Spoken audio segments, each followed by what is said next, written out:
So also looking like we're idling at 1,000, and she's not charging at all. I didn't notice that on the way home after I fried the wires. So you can see that needle does not move at all.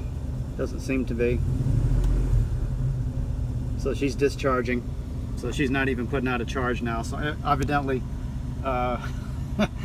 there's more than one wire that got fried in that harness. So evidently one of the wires has something to do with the charging, right? Maybe one of the field wires for the alternator probably got burnt in half as well.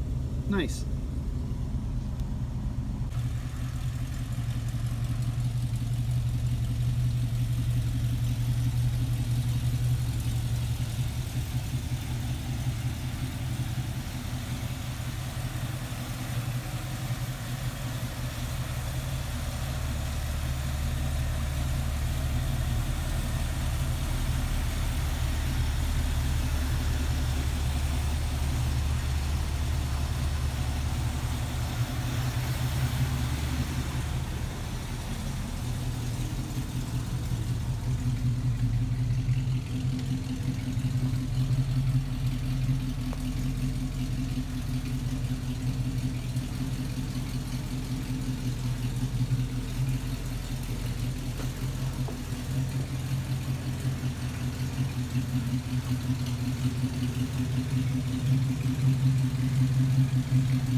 Good.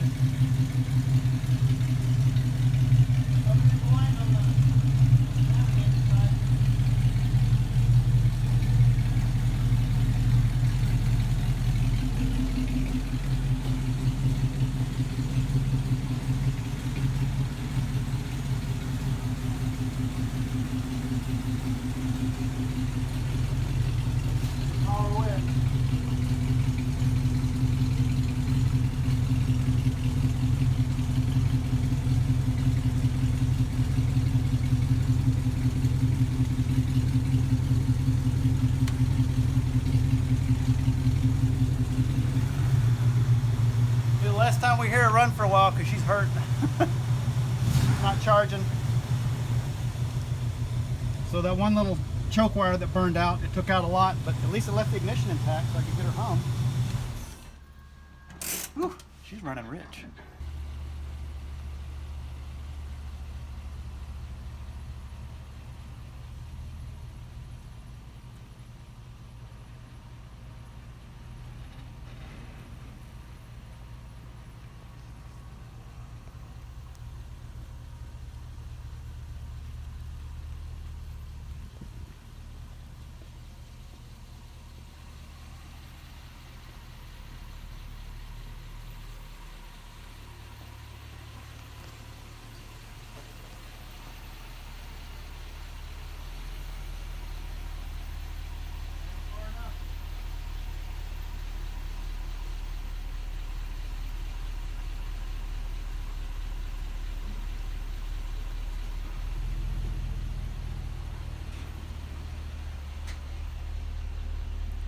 She's tucked in. We got a storm coming. It might be hard to see from here, but you can see where the fascia got tore off that house last night during that storm. It sounded like a freight train coming through here. I almost wonder if it was a mini twister. It must have been a real mini one because we still got all the shingles. Let's walk into the shop and I'll show you all the work I'm going to have to do on the duster.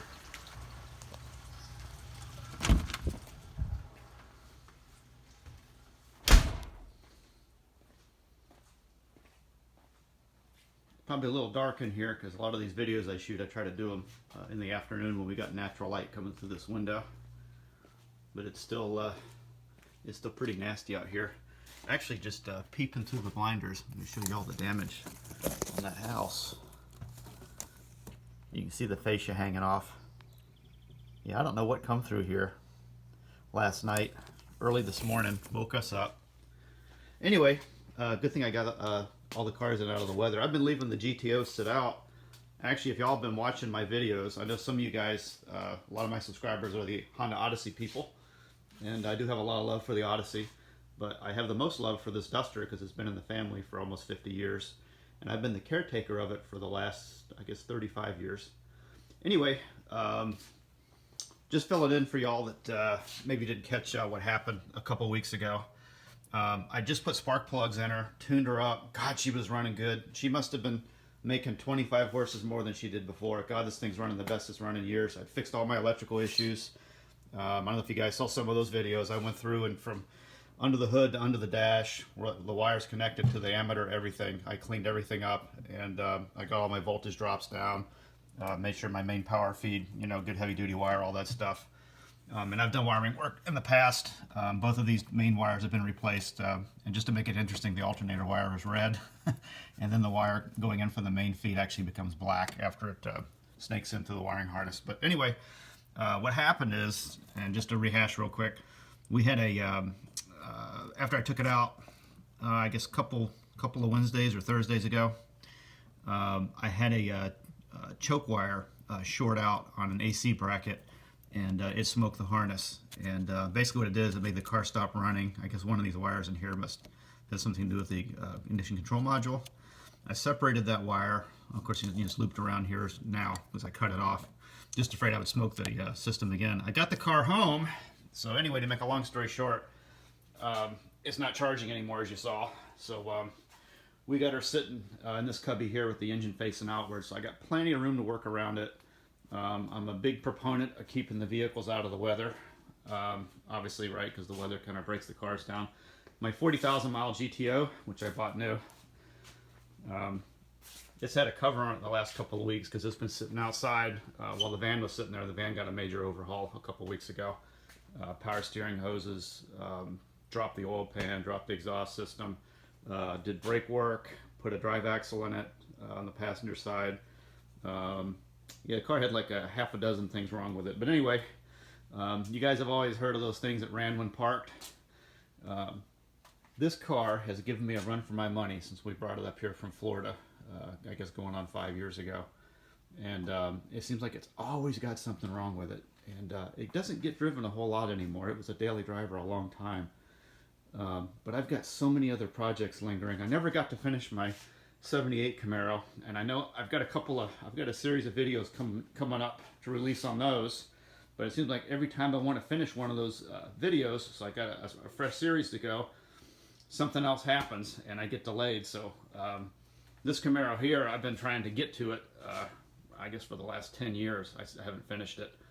The green one, which is covered in garbage again, it's actually in pretty good shape. I just got the carburetor overhauled on it. She's running pretty good. I think she needs some brake work as well. I think the rear wheel cylinders have problems, and you know the car's over 40 years old. I probably should also check out all the brake hoses and all that stuff, right? No brakes, right? She's got brakes. Anyway, I guess in the coming weeks, I'm going to take some time off from this car because I've just kind of had enough of it. I'll come back in here and I'll put a light on so you guys can see the damage over here again. Ah, I can see. Just showing you here, I kind of pulled this wire loose here. You can see that one choke wire, which I have it wrapped around the heater hose, what was left of it. I went ahead and went in and snipped it off down in here somewhere. Yeah, when she melted, she shorted out, I think, on this AC bracket bolt right there. I guess this insulation had been worn off of it.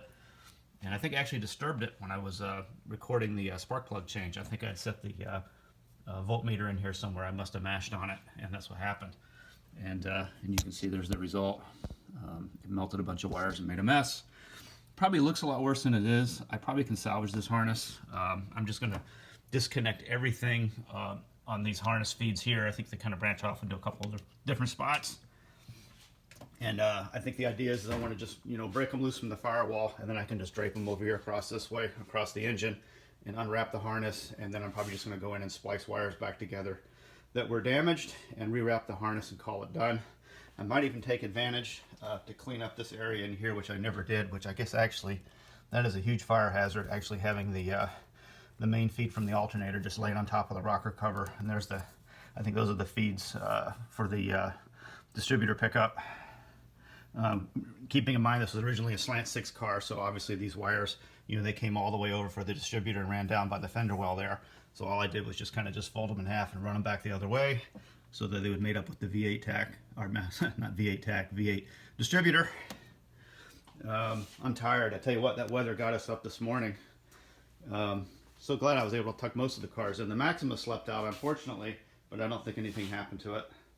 So Austin's kind of claimed the Maxima spot in the garage with the Mustang 5.0 I gave him. So unfortunately, I got one vehicle that has to sit out, but at least it's the one that's the least likely to rust. Anyway, signing off. I'll try to keep you guys posted on this over the coming weeks. Hopefully this won't drag on too long.